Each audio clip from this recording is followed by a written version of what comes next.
Machine Telangana దిశగా కమలం కసరత్తు చేస్తోందా? ప్రెసిడెంట్ నితిన్ నబీన్ 2029 ఎన్నికల టీంను ప్రకటించారు. అయితే బీజేపీ జాతీయ కమిటీలో తెలంగాణకు నిరాశ తప్పలేదు. ఉన్న పోస్టులు ఊడిపోయాయి, కొత్త పదవుల జాడలేదు. పైగా పొరుగు రాష్ట్రమైన ఆంధ్రప్రదేశ్కు పెద్దపీట వేశారు. తెలంగాణకు మొండి చేయించినట్లయింది. ఓబీసీ మోర్చా ప్రెసిడెంట్ పోస్ట్ నుంచి లక్ష్మణ్ని తొలగించారు. బీజేపీ జాతీయ ఉపాధ్యక్షురాలిగా ఉన్న డీకే అరుణకు ఉద్వాసనే పలికారు. దీంతో అందరి దృష్టి ఇప్పుడు రాష్ట్రం పైన ఫోకస్ పెట్టాలని గతం నుంచి హైకమాండ్ ఆలోచించింది. బట్ ఇప్పుడు తెలంగాణలో అధికారం కోసం హస్తిన పెద్దలే రూట్ మ్యాప్ రచిస్తున్నారన్న టాక్ వచ్చినటువంటి వేళ ఎందుకు దక్షిణాదికి ప్రాముఖ్యత తగ్గింది అన్నదొక చర్చ నడుస్తోంది. మరోవైపు కేంద్ర మంత్రివర్గ విస్తరణలో తెలంగాణ బీజేపీ లీడర్లకు ఛాన్స్ ఉండొచ్చు, అందుకే ఇక్కడ తప్పియొచ్చు అన్నటువంటి వార్తలు కూడా వినిపిస్తున్నాయి. ఇప్పటికే బెంగాల్ విజయంతో కమలనాథులు మిషన్ తెలంగాణ అంటున్నారు, మిషన్ త్రిలింగ అంటున్నారు. అంగభంగ కళింగ తర్వాత త్రిలింగ అన్నారు. రాష్ట్రంలో అధికారమే లక్ష్యంగా అడుగులు వేస్తున్నారు. అధిష్టానం ఎత్తుగడతోటి తెలంగాణ బీజేపీ నేతలు కూడా అప్రమత్తమవుతున్నారు. ఇంతకీ నితిన్ నబీన్ వ్యూహరచన ఏంటి? తెలంగాణ బీజేపీ లీడర్లను ఎందుకు ఆయన టీంలో పక్కన పెట్టారు? తొందరలో కేబినెట్ పదవులు ఇస్తారా? కేబినెట్ ప్రక్షాళనలో తెలంగాణకి ఏమైనా అవకాశం ఇవ్వబోతున్నారా? ఏంటి వ్యూహం అన్నది మాత్రం ఒక సస్పెన్స్ కొనసాగుతోంది. సో కేవలం దీంట్లో మహిళలకు 18% ఉంటే ఈ 65 మంది కొత్త టీంలో 51 మందిని కొత్త వాళ్ళనే తీసుకున్నారు, కొత్త మొహాలనే తీసుకున్నారు. సో మిగతా వాళ్ళను కొద్ది మందిని మాత్రమే రిపీట్ చేయడం జరిగింది. సో ఆల్మోస్ట్ ఒక 14 మందిని మాత్రమే తిరిగి మళ్ళీ అవకాశం ఇచ్చారు. 51 మందిని కొత్త వాళ్ళనే దీంట్లో సభ్యులుగా తీసుకోవడం జరిగింది. సో అత్యంత పెద్ద వయసు చూసుకుంటే కనుక వసుంధర రాజే ఉన్నారు, అత్యంత సీనియర్గా ఉన్నటువంటి వాళ్ళు ఈ టీంలో. ఎందుకు తెలంగాణకు ప్రయారిటీ తగ్గించారు? ఎందుకు తెలంగాణను ఇందులోంచి తీసేశారు? తెలంగాణకి ఎందుకు అవకాశం దక్కలేదు? మాట్లాడితే మా కరెస్పాండెంట్ రాజు అందుబాటులో ఉన్నారు. రాజు, గుడ్ ఆఫ్టర్నూన్. సో తెలంగాణలో అధికారం దిశగా అడుగులు వేయబోతున్నటువంటి భారతీయ జనతా పార్టీ ఎందుకు ఆ కోర్ టీంలో ఎందుకు తెలంగాణను పక్కన పెట్టారు? ఎందుకు తెలంగాణకు అవకాశం దక్కలేదు? ఏపీలో 2కి ఇచ్చారు, బట్ తెలంగాణలో మాత్రం 0, ఒక్కరికి కూడా అవకాశం రాలేదు. ఎట్లా చూడవచ్చు ఈ అంశాన్ని? శ్రీకాంత్, మిషన్ తెలంగాణ అనే పేరుతో తెలంగాణ బీజేపీ ఇటు జాతీయ నాయకత్వం నుండి రాష్ట్ర పార్టీ కూడా ఎప్పుడు చెప్పినా కూడా మిషన్ తెలంగాణ, మా తదుపరి టార్గెట్ తెలంగాణ అని చెప్పుకున్నటువంటి భారతీయ జనతా పార్టీ ప్రకటించినటువంటి తాజా జాతీయ కార్యవర్గంలో మాత్రం తెలంగాణకు మొండి చేయి చూపించారని చెప్పేసి పార్టీ వర్గాల నుంచే ఒక మాటలు అయితే వినిపిస్తూ ఉన్నాయి. పార్టీ శ్రేణులను కూడా ఇది ముఖ్యంగా పార్టీ నాయకులను ఒక విస్మయానికి గురి చేసింది ఈ ప్రకటన అని చెప్పి కూడా పార్టీలో చర్చ జరుగుతుంది. ఎందుకంటే నిన్న ప్రకటించినటువంటి బీజేపీ జాతీయ కార్యవర్గంలో నితిన్ నబీన్ ఏదైతే ఆయన జాతీయ అధ్యక్షుడిగా అయిన తర్వాత దాదాపు 7 నెలల తర్వాత ఈ కొత్త కార్యవర్గాన్ని ప్రకటించడం జరిగింది. ఆయన టీంను ప్రకటించడం జరిగింది. ఈ టీంలో దక్షిణాది రాష్ట్రాలకు, అన్ని రాష్ట్రాలకు ప్రాధాన్యత ఇచ్చారు, ఎక్సెప్ట్ తెలంగాణకు తప్ప మిగతా అన్ని రాష్ట్రాలకు ప్రాధాన్యత ఇచ్చారు. ముఖ్యంగా ఆంధ్రప్రదేశ్కు మనము చూసుకున్నట్టయితే 3కి అక్కడ మనకు ప్రాతినిధ్యం లభిస్తూ ఉంది. ముఖ్యంగా ఎందుకంటే రామ్ మాధవ్కు ఢిల్లీ కోటా నుంచి ఇచ్చినా కూడా అతను ఏపీ వాడే కాబట్టి సో అది కూడా ఇంక్లూడ్ చేసుకుంటే సో 3కి అక్కడికి జాతీయ కార్యవర్గంలో వచ్చాయి. దగ్గుపాటి పురంధరేశ్వరి, అదేవిధంగా రామ్ మాధవ్, ఇక్కడ విష్ణువర్ధన్ రెడ్డి, వీరు 3కి కూడా పదవులు వచ్చాయి. కానీ తెలంగాణకు మాత్రం ఇప్పటికే ఉన్నటువంటి 3కి పదవులు కూడా తొలగించారు, ఎవరిని కూడా ఇందులో తీసుకోలేదు. ఇప్పటికే ఓబీసీ మోర్చా జాతీయ అధ్యక్షుడిగా ఉన్నటువంటి లక్ష్మణ్ కానివచ్చు, బీజేపీ జాతీయ ఉపాధ్యక్షురాలు డీకే అరుణ కానివచ్చు, అదేవిధంగా నేషనల్ జనరల్ సెక్రటరీగా ఉన్నటువంటి బండి సంజయ్ కావచ్చు, వీళ్ళ ముగ్గురికి అయితే పదవులు దక్కలేదు. అయితే వీరి స్థానంలో కొంతమంది కొత్త ముఖాలకు ఇస్తారు, కొత్త వారికి అవకాశం ఇస్తారు తెలంగాణ నుండి అని చెప్పి ఒక చర్చ జరిగింది. ఇప్పటికే ఇక్కడ రాష్ట్ర పార్టీ ఇక్కడ నుంచి కొన్ని పేర్లు కూడా పంపినట్టుగా కూడా ప్రచారం జరిగింది. ఏది ఏమైనప్పటికీ కూడా ఇటు కొత్త వారికి ఇవ్వలేదు, ఇటు పాత వారికి ఇవ్వలేదు. అయితే జాతీయ కార్యవర్గంలో ఇప్పటి వరకు కూడా ఎన్నికలకు సిద్ధం కాబోతోంది భారతీయ జనతా పార్టీ. తెలంగాణలో అవునన్నా కాదన్న 8 మంది ఎంపీలు గెలిచారు, 8 మంది ఎమ్మెల్యేలు ఉన్నారు. సో బీజేపీకి ఇక్కడ స్కోప్ ఎక్కువ ఉంది. జిహెచ్ఎంసీ ఎన్నికలు కూడా తొందరలోనే జరగబోతున్నాయి, year ఎండ్కు most probably.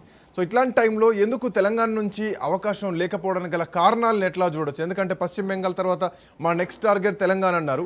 Nitin Nabin మొట్టమొదట మోడీ తర్వాత నితిన్ నబీన్ కూడా రావడం జరిగింది. అటు మహబూబ్ నగర్లో అధ్యక్షుడిగా ఎన్నికైన తర్వాత మహబూబ్ నగర్లో భారీ సభ పెట్టారు, ఆ తర్వాత వరంగల్లో సభ పెట్టారు. తెలంగాణకు కొంత అవకాశం దక్కుతుందేమో అనుకున్నాం, బట్ ఇక్కడ ఉన్న వాళ్ళనే తీసేశారు, కొత్త మొహాలకు కూడా పెద్దగా అవకాశం ఇవ్వలేదు. ఎట్లా చూడొచ్చు?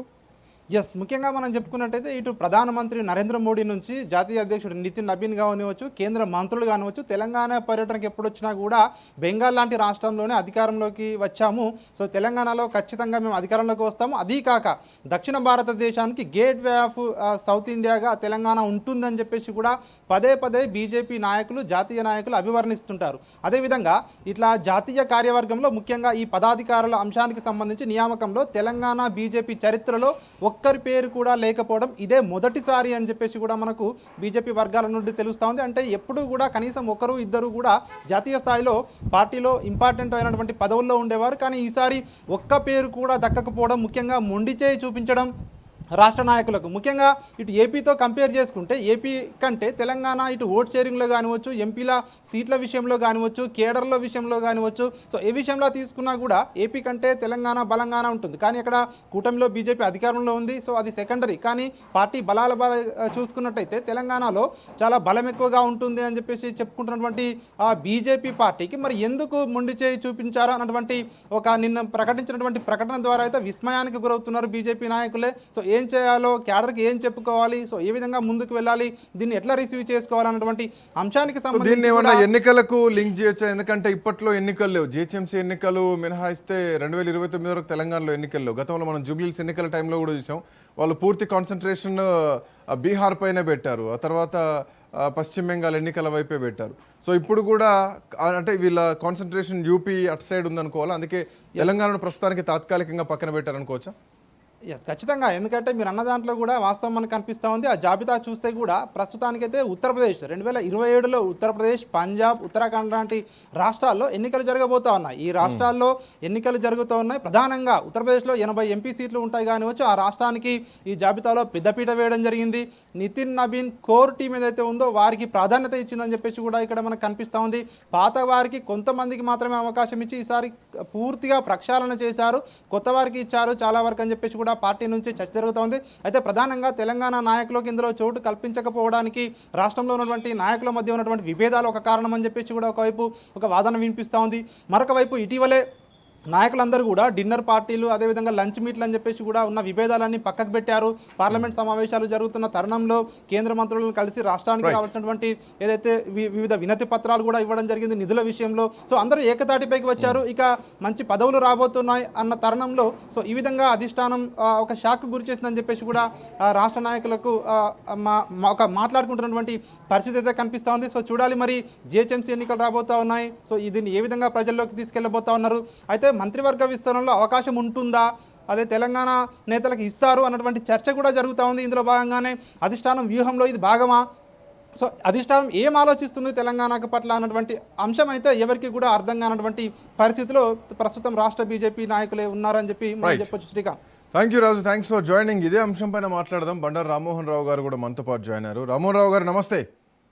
నమస్తే. 2027లో అసెంబ్లీ ఎన్నికలు జరగబోతున్నాయి. అసెంబ్లీ ఎన్నికలు జరగబోతున్నటువంటి రాష్ట్రాల నుంచే 18 మందిని ఈసారి ఈ కార్యవర్గంలో, జాతీయ కార్యవర్గంలో తీసుకున్నారు. ఆల్మోస్ట్ ఉత్తరప్రదేశ్ నుంచి 8 మంది కొత్త వాళ్ళు ఉన్నారు, ఉత్తరాఖండ్ నుంచి 4 ఉన్నారు, గుజరాత్ నుంచి ఒక 4 ఉన్నారు, పంజాబ్ నుంచి 2 ఉన్నారు. మొత్తం ఒక 18 మంది ఎలక్షన్ జరగబోతున్నటువంటి రాష్ట్రాల నుంచే ఉన్నారు. సో ఎందుకు తెలంగాణ లేరు అన్నది కూడా ఇక్కడ ప్రశ్నించుకోవాలి. ఇందాక మా కరెస్పాండెంట్ రాజు చెప్పినట్టు బహుశా ఇది మొదటిసారేమో తెలంగాణ నుంచి ఎవరూ లేకపోవడం, 0 కౌంట్ నెంబర్ ఉండడం. బట్ ఎలక్షన్ టీమ్గా చూడాలా, ఇది భారతీయ జనతా పార్టీ కోర్ టీమ్గా చూడాలా, ఎట్లా చూడాలి? శ్రీకాంత్ గారు, మీకు రాజ్ న్యూస్ ప్రేక్షకులు నమస్కారం. నమస్తే అండి. మన కరెస్పాండెంట్ రాజు గారితో పూర్తిస్తూ చివరిలో ఆయన 2 విషయాలు చెప్పారు. నేను మొదలు చెప్దాం అనుకునే ఏమనంటే అంతర్గత కలహం. అంటే బీజేపీలో అంతర్గతంగా ఒక్కరి కాళ్ళు ఒకటి పట్టి గుంజుకుంటున్నారు. 3 వర్గాలు ఉన్నాయి బీజేపీలో. ఒకటి కట్టర్ బీజేపీ. ఇప్పుడు ఉదాహరణకు కిషన్ రెడ్డి గారు కానీ, లేకపోతే లక్ష్మణ్ గారు కానీ, లేకుంటే అరవింద్ గారు కానీ, మన సంజయ్ గారు కానీ, ఇట్లా చాలా మంది ఉన్నారు. దాంతోపాటు అంటే అగ్రనాయకత్వంలో ఉన్నవాళ్ళు చెప్తున్నారు. దాంతోపాటు కాంగ్రెస్ నుంచి వచ్చిన డీకే అరుణాథ్ గారు ఉన్నారు, బీఆర్ఎస్ నుంచి వచ్చిన పక్క మన ఈటల రాజేంద్ర గారు ఉన్నారు. అట్లాగే చాలా మంది కాంగ్రెస్, బీఆర్ఎస్ నుంచి వచ్చిన వాళ్ళు కూడా ఉన్నారు. కొత్త నీరు రాకుండా పాత నీరు ఉరికాలు అవుతుంది కదా అని దానికి తీసుకొస్తున్నారు, కాదంటలేదు. కానీ వీళ్ళు ఒకరి మీద ఒకరు చాడీ చెప్పుకునే గతంలో బీజేపీ నాయకత్వాన్ని, ఇక్కడ రాష్ట్ర నాయకత్వాన్ని మోడీ గారు మద్దతిచ్చారు. అధిష్టానం వరకు ఎప్పటికప్పుడు మందలిస్తూనే ఉంది. సో ఈ లెక్కన అంటే ఈ లెక్కన వీళ్ళు ఎవరికి వారన్నట్టుగా ఉన్నారు, కలిసిమెలిసి లేరు, కలహాలతో ఉన్నారు కాబట్టి ఇది ఒక పనిష్మెంట్ లాగా చూస్తున్నారా? ఎందుకంటే ఇప్పుడు ఇచ్చిన దాన్ని ఇచ్చి నష్టపోయేదానికన్నా ఇవ్వకపోతే అందరూ సంతోషపడతారు కదా. ఎందుకంటే సామెత ఉంది, ఒక దేవుడి గురించి తపస్సు చేసిన ఇద్దరు ఋషులట ఎదుటివాడు ఏమడిగాడు అని చెప్తే వాడు ఒక్క కన్ను వాడు అడిగిన డబ్బులు ఇవ్వమన్నాడు. వాడు ఒక్కొక్క కన్ను తీసేయమని వాడు అడిగితే 2 కన్ను విడిపోయింది. అట్లాగే వీళ్ళు ఏం చేశారు అంటే వద్దు అని ప్రచారం ఎక్కువ చేశారు. ఫలానా ఆయనకు ఈటల రాజేందర్కి వద్దు, ఉదాహరణ చెప్తున్నారు, లేకుంటే అరుణ గారు వద్దు, లేకుంటే ఇంకొకరికి వద్దు అంటే నాకు కావాలని దానికన్నా ఎదుటోనికి వద్దు అనే ప్రయత్నాలు ఎక్కువ చేశారు అనిపిస్తుంది నాకైతే. ఈ 3 వర్గాల మధ్య కలహాలే జరిగిందంట. రెండోది, ఎప్పుడైనా కూడా అజిత్ అయితే ఏం చేస్తారు, లంకనం పరమాశలు అంట కదా, ఇక్కడ ఏమీ లేకపోతే అందరూ సంతృప్తిగా ఉంటారు కదా, ఇచ్చి బదనామైంది దానికన్నా అనే మాట కూడా మరి అధిష్టానం పాటించిందా అని అనిపిస్తుంది. బట్ సార్ ఈ అంటే ఈ కమిటీ నిర్ణయించే కంటే ముందు ఈ కార్యవర్గ ఏదైతే నితిన్ నబీన్ టీం ఉందో, సో ఈ కోర్ టీం అనౌన్స్ కంటే ముందే తెలంగాణలో కొన్ని ఈ చేంజ్ అయినాయి ఈక్వేషన్స్. సో ఈటెల రాజేందర్, బండి సంజయ్ విషయంలో వాళ్ళు కలిసిపోవడం, అభయ్ పాటిల్ రావడం, సో ఇక్కడటువంటి కొన్ని ఏవైతే కలహాలు వాటన్నిటిని కూడా స్ట్రైట్ లైన్ చేయడం, అంతకుముందు నితిన్ నబీన్ రావడం, సో అందరితో మాట్లాడడం, సో ప్రధానమంత్రి కూడా రావడం, వీళ్ళందరికీ క్లాసులు ఇక్కడ ఇవన్నీ అయినాయి. అయినా కానీ అంత పెద్ద భారతీయ జనతా పార్టీకి, అంత పెద్ద అమిత్ షాకు, నితిన్ నబీకి వీటిని ఈ కలహాల్ని అంటే క్లియర్ చేయలేకపోతున్నారా? అందుకే కనీసం ఒక్కరికి కూడా చోటు ఇవ్వలేనటువంటి పరిస్థితులకు తెలంగాణ వెళ్ళిపోయిందా? అభయ్ పాటిల్ ఎపిసోడ్ని ఎట్లా చూడాలి? ఖచ్చితంగా మొన్న జరిగింది అదే కదా, కడుపులో కత్తులు పెట్టుకొని మీది కౌగిలింతుంటే లాభం లేదని వాళ్ళకు అర్థమైంది. వీళ్ళందరూ కౌగిలించుకుంది కడుపులో కత్తులు పెట్టుకొని మీద మాట్లాడుతున్నారు లేదా. అట్లాగే కొంచెం నిర్మోహ మాట మాట్లాడిన వాళ్ళని బయటకు పంపించారు. ఉదాహరణకు రాజేష్ సింగ్ లాంటి వాళ్ళు బయటకు పోయారు. కట్టర్ ఆర్ఎస్ఎస్ కట్టర్ బీజేపీ వరకు చెప్పాలి, కానీ అది అకమించి ఏది మన పార్టీ లైన్ దాటిపోయారు కనుక బయట పెట్టారు. అది కాదండి, కానీ మిగతా అందరి మధ్యన సఖ్యత లేదు కదా. నేను చెప్పిన 3 వర్గాల నుంచి కట్టర్ బీజేపీ కానీ, బీఆర్ఎస్ నుంచి వచ్చిన వాళ్ళు, మన కాంగ్రెస్ నుంచి వచ్చిన వాళ్ళకి సఖ్యత లేదండి. ఒక్కోసారి మీరన్నా మినుకునే ఆశ ఏంటంటే శ్రీకాంత్ గారు, ఈ పదవి రాకపోతే ఇంకోటి ఉందా. కానీ ఇప్పుడు ఏమవుతుందంటే డీకే అరుణ రెడ్డి ఉంటారు మొత్తం బీజేపీలో, ఇప్పుడు ఎంపీలలో ఇటు పక్కన మన ఈటల రాజేందర్ రెడ్డి ఉంటారు. ఒకరు కాంగ్రెస్ నుంచి వచ్చిన వాడు, ఒకరేమో బీఆర్ఎస్ నుంచి వచ్చిన వాడు కదా. అయినా సరే ఇప్పుడు ఉన్న వాళ్ళకైతే ఆల్రెడీ పదవులు ఇచ్చిన కదా. ఇప్పుడు కిషన్ రెడ్డికి తీసేయలేరు మంత్రి పదవి, అట్లాగే బండి సంజయ్కి తీసేయలేరు, ఒక బీసీ కిందకి వస్తారు. ఇప్పుడు వీళ్ళిద్దరూ రకం చెప్పాలంటే అరుణ గారు అగ్రవాణ కిందకి వస్తారు, బీసీని బండి సంజయ్ తీసి ఈటల రాజేందర్ని పెడితే ఇక మొత్తం యుద్ధమే జరుగుతుంది బీజేపీలో కదా. కనుక ఇద్దరిని ఇంక్లూడ్ చేయాలి మరి మంత్రివర్గాల్లో. కనుక ఒక రాష్ట్రం నుంచి ఇద్దరిని మంత్రివర్గాన్ని ఇంక్లూడ్ చేస్తారా అనేది కూడా ఉన్నది. చేస్తే మంచిది అంటున్నాను. ఎందుకంటే పార్టీ పదవులు ఏవి కూడా కంచి గరుడ సేవలు పెట్టి పార్టీ ఎప్పుడు కూడా పార్టీ పదవికి ఇప్పుడు ఎంబీసీ మోర్చా జాతీయ అధ్యక్షుడు ఉంటే మనకు లక్ష్మణ్ గారు ఏం చేసినట్టు పెద్దగా కదా. వాళ్ళకు కూడా ఏంటంటే అంచనాలు అంటే సార్ వాళ్ళు ఏం చేస్తారు, ఏం చేయకపోవడం అట్లా ఉంచితే, ఎందుకంటే 8 మంది గెలిపించినటువంటి రాష్ట్రానికి కనీసం ఒక్క పదవి కూడా లేకపోవడం ఎంతవరకు సమంజసం అన్నది ఈవెన్ ప్రజల్లో కూడా కార్యకర్తలు కూడా చర్చ నడుస్తుంది. 14 మందిని రిపీటెడ్గా అంటే 14 మందిని కొత్త వాళ్ళు పాత వాళ్ళకి మళ్ళీ అవకాశం ఇచ్చారు. బట్ అందులో తెలంగాణ నుంచి ఈవెన్ లక్ష్మణ్ విషయం చూసుకుంటే ఆయన ఒక ఓబీసీ మోర్చాకు నాయకుడిగా పనిచేసినటువంటి వ్యక్తి, తెలంగాణ బీజేపీ అధ్యక్షుడిగా పనిచేసినటువంటి వ్యక్తి, బీసీలో బలమైనటువంటి వ్యక్తి, రాజ్యసభలో ప్రస్తుతానికి మెంబర్గా ఉన్నటువంటి వ్యక్తి. సో ఇట్లాంటి సీనియర్లను కూడా ఎందుకు కొనసాగించలేకపోయారు తెలంగాణ నుంచి అన్నది కూడా ఒక ప్రశ్నే కదా. కరెక్ట్. అయితే మరక కూడా మంచిదే అన్నట్టు ఒక్కోసారి ఓడిపోతే మంచి పదవి. రేవంత్ రెడ్డి గారు ఎప్పుడు అంటుంటారు కదా, నన్ను కొడంగాల్లో ఓడబడితేనే మీరు గెలిపించారు ఎంపీగా అన్నారు కదా. అట్లానే ఇప్పుడు మళ్ళీ ముఖ్యమంత్రికి ఛాన్స్ వచ్చింది కూడా వాళ్ళ కొడంగల్ ఇచ్చే కదా. ఒకసారి ఓడిస్తే తెలిసింది వాళ్ళకు కూడా అన్నట్టు. ఇక్కడ కూడా ఏంటంటే పదవి ఇవ్వకపోతే ఇంకొక ఏదైనా పదవి ఇస్తారు అనేది ఆశ ఒకటి, నెంబర్ 1. రెండోది ఏంటంటే మంత్రివర్గం తీసుకోవచ్చు, రాజ్యసభ సభ్యుడు కూడా ఉన్నాడు కదా లక్ష్మణ్ గారు. ఈ ఇద్దరి మధ్యన డొల్లికి అంటే డీకే అరుణ గారి కంటే ఇటు పక్కన మనకు ఈటల రాజేందర్ గారి కంటే సీనియర్, అన్ని రకాలుగా బీజేపీ మొత్తం కట్టర్ బీజేపీ మొదటి నుంచి ఉన్నవాడు, వీళ్ళందరికన్నా సీనియర్. యాక్చువల్ గా ఇప్పుడు బండి సంజయ్ కిషన్ రెడ్డి గారి కంటే సీనియర్. ఆయన మంత్రి పదవి ఇవ్వచ్చు, ఎందుకు మనం ఇప్పుడే తక్కువ అంచనా వేసుకుందాం కదా. ఎందుకంటే రాజ్యసభ సభ్యుడు కూడా మంత్రి పదవి ఇవ్వచ్చు కదా. ఒకవేళ నా ఉద్దేశం ఏంటంటే మన లక్ష్మణ్ గారిని తీసేయడానికి ప్రధాన కారణం ఏమనుకుంటున్నా అంటే మంత్రి పదవి ఆయనకు వస్తుందేమో నేను అనుకుంటున్నా. ఊహ జోస్యం కాదు కానీ చెప్పలేదు అట్లా ఒకటి. రెండోది ఏంటంటే మిగతా వాళ్ళకి ఇవ్వాలంటే అదే చెప్తున్నాను కదా, అసలు అన్ని ప్రయత్నాలు చేశారు. 2 సార్లు మందలించారంట, తెలంగాణ బీజేపీ పనితీరు సరిగా లేదు, మీరు అందరినీ కలుపుకోపోతే లేరు, పాత వాళ్ళు మీరు అట్లా చేస్తున్నారని. కొత్త వాళ్ళకు కూడా పదవులు ఇవ్వకపోవడం మాత్రం సరైనది కాదు. ఉదాహరణ చెప్తా, కొత్త వాళ్ళు అంటే ఇప్పుడు ఉదాహరణకు డాక్టర్ ప్రకాష్ రెడ్డి గారు ఉన్నారు కదా, చాలా మనందరికి టీవీలో వస్తుంటారు. ఆయన చుట్టం కాదు పక్కం కాదు కానీ ఆయన చాలా వరకు కమిటెడ్ కార్యకర్త. మరి కొత్త వాళ్ళు ఇప్పుడు రావాలి, ఇప్పుడు ఈ 3 ముక్కలు ఆట ఆడదామా? అంటే బండి సంజయ్, లేకుంటే కిషన్ రెడ్డి గారు, లేకపోతే లక్ష్మణ్ గారు, ఈ ముగ్గురు కాక బీజేపీలో మొదటి నుంచి ఉన్న వాళ్ళు లేరా? అంటే ప్రకాష్ రెడ్డి గారు లాంటి వాళ్ళు దాదాపు 10 మంది వెళ్తారు కదా. అటువంటి వాళ్ళకన్నా కొత్తగా పదవులు ఇవ్వాల్సిన అవసరం ఉండే కదా. ఇప్పటికీ మొత్తం మీద చూస్తే తెలంగాణలో బీజేపీ ఎదుగుతోంది అన్నది గత ఎన్నికలకు ముందు నుంచే చూస్తున్నాం. తెలంగాణలో బీజేపీ ఎదుగుతుంది, ప్రజల్లో కానీ పార్టీ పరంగా ఎదుగుతలేదు. జాతీయ స్థాయిలో తెలంగాణలకు అసలు ఏం కనీసం బలం కూడా లేదు అన్న సంకేతం దీని ద్వారా పోతుంది కదా. అందుకని ఏమంటున్నానంటే ఈ లుకలుకలు ఉండడం వల్ల ఎవరికి ఇవ్వకపోతేనే బాగుంటుందా అని అనుకున్నారేమో అనేది ఒకటి. అంటే ఇవ్వకపోవడానికి ప్రధాన కారణం ఒకరికి ఇస్తే ఒకరు కోపం ఇష్టట్టుంది, ఒకరికి ఇస్తే ఒకరు వ్యతిరేకిస్తున్నారు. ఎవరికి ఇవ్వకపోతే అందరూ సంతోషపడతారు కదా. పెద్దగా వాడికైతే నాకు రాకపోయినా ఎదుటి వాడికి రాలేదు అనే ఒకటి ఉంటది కదా మానవ మనస్తత్వం. అది బాగా గమనించాలనుకుంటున్నాను. రెండవది లక్ష్మణ్ గారు లాంటికి మంత్రి పదవి ఇస్తారేమో అర్థం అనుకుంటున్నాను. ఎందుకంటే లక్ష్మణ్కి ఇస్తే ఎవరు వద్దన్నారు కూడా, ఎవరు వ్యతిరేకించరు కూడా. మూడోది ఏమంటున్నానంటే రేపు ఎన్నికల కోసం సమాయత్తం చేయాలంటే మీరు అన్నట్టు ఒకటి కాకపోతే 2 మంత్రి పదవులను ఇస్తారేమో అని ఒక మాట కూడా అనుకుంటున్నారు. దానివల్ల ఏమైందంటే మంత్రివర్గంలో స్థానం దొరికింది అనుకోండి, ఇప్పుడు గన్మెన్లు ఉంటారు. రేపు పొద్దున ఎన్నికల కన్నా ముందు కొంచెం ప్రోటోకాల్ ప్రకారం వాళ్ళకు ఎక్కడికి పోయినా మర్యాదలు ఇస్తారు, ఎక్కడికి పోయినా కొంత ఏ చిన్న శాఖ ఇచ్చినా సరే దానివల్ల జరుగుద్దేమో అనుకుంటున్నాను. మంత్రివర్గంలో చోటు కోసమే కొంత ఇది గ్యాప్ అనుకుంటున్నాను. అంటే మనకు జ్వరం వస్తే లేకపోతే అరగకపోతే లంకనం చేసినట్టే ఒకసారి పార్టీ పదవులు ఇవ్వకుండా ఒకేసారి ఆశ్చర్యకరంగా మరి మంత్రి పదవులు ఇస్తే ఇవ్వచ్చు కదా. ఇప్పుడు అక్కడ కదా ఆంధ్రప్రదేశ్ లో కదా, ఇప్పుడు ఎట్లాగో ఇద్దరికి ఉన్నది. మూడో వాడు రామ్మాధవ్ గారిని ఆంధ్రప్రదేశ్ లెక్కలో తీసుకోవద్దు, ఢిల్లీ లెక్కలే ఉంటుంది, తెలుగు వాడు అంతే. కనుక ఆయన లెక్కలో తీసుకోవచ్చు. 2 పదవులు అక్కడ ఉన్నాయి. పురంధరేశ్వరికి మంత్రి పదవులు రాకపోయే సంకేతం కూడా ఇక్కడ ఉంటది అనుకుంటున్నాను. ఎందుకంటే పార్టీ పదవి ఇచ్చారు కదా. పురంధరేశ్వరి గారికి మంత్రి పదవి ఇవ్వకపోవచ్చు కదా. అందుకని ఇప్పటికీ ఆంధ్రప్రదేశ్ అంటే ఇదే సార్ క్వశ్చన్ కూడా ఇదే వస్తుంది. ఆంధ్రప్రదేశ్ లో బీజేపీ ఎదగాలంటే అంత ఈజీ విషయం ఏం కాదు, చాలా కష్టమైనటువంటి విషయం. అక్కడున్నటువంటి క్యాస్ట్ ఈక్వేషన్స్ కానీ లేదంటే పొలిటికల్ ఈక్వేషన్స్ కానీ చాలా డిఫరెంట్గా ఉంటుంది. బీజేపీ ఎప్పుడైనా ఒక సబ్స్టిట్యూషన్గా వెళ్ళాల్సినటువంటి ఇంకో పార్టీలతో పొత్తులు వెళ్ళాల్సింది. బట్ తెలంగాణలో మాత్రం ఆ అవసరం లేదు. తెలంగాణలో ఎంతో కొంత నిలదొక్కుకోవడానికి, అధికారంలోకి రావడానికి 50-50 ఛాన్సెస్ ఆర్ దేర్. బట్ అట్లాంటి తెలంగాణను ఎందుకు పక్కన పెట్టారు, ఎందుకు ఏపీకి 2 ఇచ్చి తెలంగాణకు 0 ఇచ్చారు అన్నది ఒక ప్రశ్న అయితే కనుక, అంటే ఎలక్షన్ మిషన్ లాగానే చూస్తే కన్నా అట్లయినా తెలంగాణకు రావాల్సిందే. ఏపీ కంటే ప్రయారిటీ లిస్ట్లో తెలంగాణ ముందు ఉండాలి. ఈవెన్ రేపు పొద్దున గతంలో జిహెచ్ఎంసీలో అత్యధిక స్థానాలు గెలిచినటువంటి భారతీయ జనతా పార్టీకి మళ్ళీ ఇందాక రాజు చెప్పినట్టు the entry of south India, gate way of south India అనడానికి తెలంగాణే ముఖ్యమైనటువంటి అంశం. బట్ ఇక్కడ ఈ వేరియేషన్స్ ఎట్లా చూడొచ్చు? ఖచ్చితంగా. అందుకని రాజుగారు చెప్పిన దాన్ని పూర్తిగా ఏకీపిస్తున్న రిపీట్ చేయొద్దని నేను చెప్పడం లేదు, పూర్తిగా మీరు అనేది వాస్తవం.